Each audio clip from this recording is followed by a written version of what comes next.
I've worked with Presley from the first film that brought an Oscar in the country, which is Zethu film. That's where we met.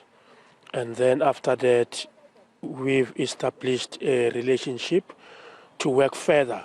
Aside of the screen outreach programs, I've introduced him to Mr. Skudla, who runs the Southern African Youth Movement. And then we've been doing a number of projects, stage projects, and then we did number one that did very well in the country. We did number two. He was a friend, he was a colleague.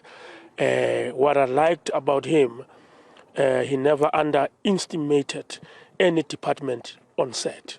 He treated all the departments equally.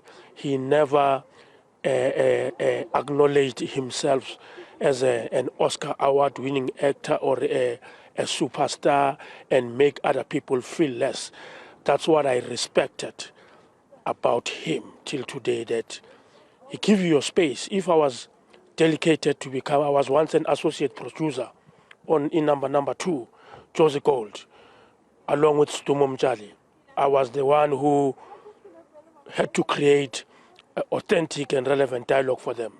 They gave me that time. That's the respect I have for that man.